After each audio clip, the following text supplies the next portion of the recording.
Bonjour, c'est Léa, bienvenue dans cette vidéo. Alors aujourd'hui ça va être la deuxième vidéo pour essayer de me passer de supermarché. Donc dans la première j'ai parlé en fait de choses que je voulais mettre en place, de choses un peu fait plutôt maison, des choses que je pouvais faire moi-même. Mais là je vais te parler en fait concrètement, poste par poste, comment je compte faire et comment je compte trouver des alternatives. Donc dans la première vidéo j'ai déjà parlé des boissons d'apéro, comment j'allais faire. Voilà, donc ça c'est un poste qui est fait. Après, sinon, en boisson, je bois que de l'eau, donc ça, c'est ultra simple. Donc, le marché où j'habite est vraiment pas terrible, mais par contre, ce qui est cool, c'est qu'il a un stand, enfin un camion de choses en vrac, de choses zéro déchet. Alors, de ce que j'ai vu rapidement en passant devant, ils ont de l'huile, ils ont de la farine, je crois qu'ils ont du bicarbonate, peut-être du vinaigre blanc. Donc, ça peut être pas mal pour donc, tous les produits ménagers, bicarbonate, vinaigre blanc en vrac. Et pour l'huile, ça peut être pas mal aussi, et la farine. Après, la farine, parce qu'en fait, moi, je fais tout maison, donc j'utilise pas mal de kilos de farine par semaine, parce que je fais mon pain, enfin voilà, il y a pas mal de choses maison. Donc, à voir, parce qu'en fait, à vrai dire, je trouvais que le prix au kilo était très élevé, comparé forcément à la farine de grande surface, même si je prenais la farine bio, bah, le prix, c'était pas du tout le même au kilo. Je crois que c'était genre 2 euros le kilo, ou 3 euros, enfin voilà, c'était pas du tout la même chose. Mais voilà, donc pourquoi pas, ça peut déjà être pas mal pour l'huile, pour la farine, ça peut être une bonne alternative. Après, j'utilise aussi pas mal de fromage, parce que du coup, je suis végétarienne, donc je mange pas de viande, mais par contre, je mange beaucoup de fromage, parce que je fais des plats à base de feta, de chèvre, par exemple, je fais des lasagnes végétariennes, mais avec du chèvre, etc. Donc ça, le fromage, je pense que je devrais m'en sortir au marché. Alors bon, après, c'est un peu débile de mettre un super bon chèvre à faire fondre dans un plat de lasagne, parce que c'est vrai que le chèvre industriel m'allait très bien, mais bon, enfin voilà, il faut que, que je passe à autre chose. Et puis bon, même si c'est un peu plus cher, voilà, il faut que je m'y mette. Donc le fromage devrait m'en sortir. Après, ma grande interrogation, c'est quand même le lait.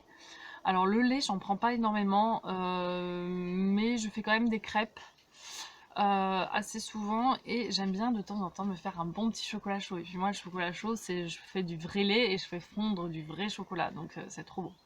Donc pour le lait, je sais pas comment je vais faire, à voir, à se renseigner auprès du fromager s'il y a la possibilité. C'est vrai que en vrai, moi, 1 ou 2 litres par semaine, enfin ça me suffit largement, donc même si c'est 3 euros le litre, c'est pas très grave. Et le beurre. Le beurre. Je fais beaucoup de gâteaux et le matin, moi je mange des œufs à la coque avec du pain et du beurre. Et donc, franchement, du beurre, j'en prends au moins 2 plaquettes par semaine. J'en consomme pas mal, même peut-être 3 des fois si je fais des gâteaux. Donc, le beurre à voir. Après, à un moment, quand il y avait une pénurie de beurre, je sais qu'il y avait la possibilité en faisant de la crème fraîche. Enfin, j'avais vu des tutos sur comment faire son propre beurre maison, donc pourquoi pas essayer. Et pareil, les fromagers, je sais pas trop s'ils ont la crème fraîche parce que voilà, il y a peut-être 1 ou 2 stands de fromage sur tout le marché, ils sont vraiment rikiki, donc voilà, c'est à voir. Donc c'est vrai que mon interrogation c'est plutôt est-ce que je vais réussir à m'en sortir avec le beurre, avec le lait, la crème fraîche. Parce qu'en plus je fais pas mal de plats à base de crème fraîche. Bon, c'est vrai que ces derniers temps je m'étais plus mise à la petite brique là de soja. Mais bon, ça, du coup, si je vais plus dans les grandes surfaces, entre guillemets, bah, je pense que ça va être beaucoup plus dur pour les trouver. Sauf si je vais dans des petits magasins, des petits supermarchés bio, mais vraiment des tout petits, parce que j'ai pas envie d'aller dans les chaînes, en fait. C'est vraiment le principe. Donc voilà. Si, ce qui me posait une question, c'était le papier toilette. Parce que là, je suis en toilette sèche. Et en fait, avant, j'avais arrêté de prendre du papier toilette parce que bah, j'avais vu que bah, il faut beaucoup d'eau pour le produire. Enfin, voilà, c'est pas très écolo. Et puis, bah, on le balance direct, quoi, le papier toilette. Donc, quand j'avais des WC normales, bah, j'utilisais de l'eau. Mais sauf que là, avec les toilettes sèches, je trouvais que c'était un peu gênant de mettre de l'eau parce que ça veut dire qui dit mettre plein d'eau, parce que l'air de rien, je mettais pas mal d'eau à chaque fois que je m'essuie. Enfin, ouais, je mets bien en hiver, mais du coup, qui dit de l'eau dit de la sciure. Donc, du coup, ça veut dire que j'utilise encore plus de sciure.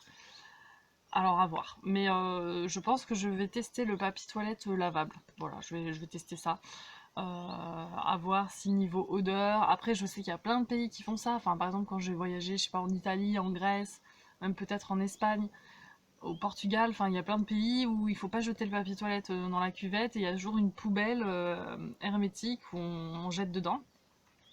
Donc en même temps il y a plein de pays qui le font, donc je pense que je devrais m'en sortir. Voilà, donc la lessive, le liquide vaisselle, ça je fais déjà maison. Et après en produits ménagers, bah en vrai j'utilise... enfin, souvent j'utilise rien que de l'éponge et de l'eau pour laver mon lavabo. Hop, je sais pas, je passe un coup d'éponge tous les 2 jours et je trouve que ça suffit. Et puis de temps en temps un peu de vinaigre blanc et je trouve que c'est amplement suffisant. Donc ça normalement je devrais m'en sortir pour le vrac du marché. Bicarbonate, je sais pas, si je pense qu'il l'avait en vrac, mais après il y a peut-être des trucs genre acide citrique, les trucs comme ça. Mais je pense que niveau produits ménagers, ça c'est un poste bon. Donc pour résumer, le poste produits ménagers c'est bon, le poste boisson c'est bon. Le truc à voir, ça va être du coup le poste dentifrice. Donc je sais que j'avais vu qu'on pouvait tester l'huile de coco. À voir pour le dentifrice. Après en termes de produits de beauté, j'utilise un truc biodégradable que j'achète en pharmacie par exemple. Donc ça voilà, typiquement il n'y a pas besoin d'aller au supermarché. Et puis après, enfin ça c'est plus pour le shampoing que j'achète en pharmacie. Le savon, c'est un pain de savon que ça je vais essayer d'apprendre à faire moi-même. Voilà, après moi en fait je suis vraiment très basique, sur mes cheveux ça va être de l'huile, donc c'est simple. Voilà, et puis typiquement ce genre de choses c'est les trucs que je peux demander en cadeau à Noël, donc si je veux un certain truc, un certain produit de beauté, je peux toujours le demander voilà, en cadeau. Il va pour moi être pas mal. Ça va être vraiment d'essayer de planter, de planter, de planter, de planter. Alors moi le matin, je mange 2 œufs à la coque avec du pain et du beurre. Donc le pain c'est bon, enfin normalement avec la farine c'est bon. Donc des œufs, donc ça on va avoir des poules. Le beurre à voir, le pain c'est bon. Après mon copain lui mange des graines et il mange de la compote et aussi des œufs. Donc la compote, là on a planté des pommiers sur le terrain, bon voilà, ils vont peut-être donner des pommes dans 3 ans. Mais en attendant, comme on fait la cueillette déjà depuis plusieurs années, on sait où sont les pommiers. Je pense que mon copain, il utilise un bocal en verre de compote par semaine, donc ça veut dire qu'il faut en faire une 50aine sur l'année, quoi. Donc je pense qu'on va être en production de compote. Pareil pour les graines, du coup on va planter plein de noisetiers, on va planter des noyers. Mais bon, je me dis peut-être dans 3 ans, on sera peut-être autonome sur le petit déjeuner, c'est-à-dire on va plus rien acheter, on va que produire sur le terrain, ça serait pas mal.